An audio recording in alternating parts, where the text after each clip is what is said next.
आहुति हमारी प्यारी सी बिटिया ये हमें कुछ सुनाना चाहती है। क्या सुनाएंगे मुझे भी नहीं पता, पर मैं चाहता हूँ ये जो सुनाए वो आप भी सुने। राम क्यों पूजे जाते हैं? राम इसलिए नहीं पूजे जाते कि उन्होंने कौशल्या की कोख से जन्म लिया।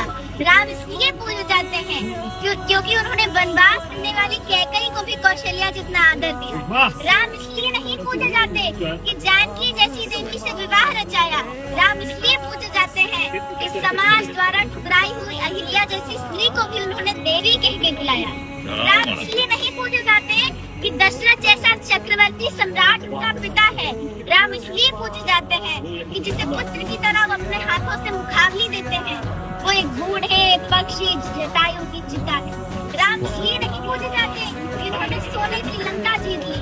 राम इसलिए पूजे जाते हैं कि अपनी अयोध्या के लिए, अपनी मातृभूमि के लिए, अपने बाहुबल से जीती हुई सोने की लंका उन्होंने त्याग दी।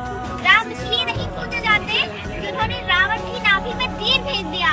राम इसलिए पूजे जाते हैं कि इस प्रकार विद्वान से जीवन की शिक्षा लेने के लिए उन्होंने लक्ष्मण को उसके चरणों में भेज दिया।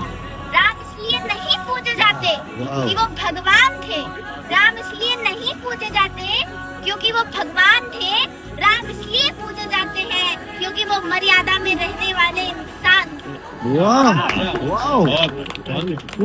मैं एक चीज ऑफिशियली कहना चाहूंगा, ये मैंने आज से तकरीबन 1.5-2 साल पहले लिखा था, और जितना अच्छा हमारी आहुति बिटिया ने बोला है, मैं जीवन भर कोशिश करके भी इतना अच्छा कभी नहीं बोल पाया। एक बार तालियां आहुति के लिए।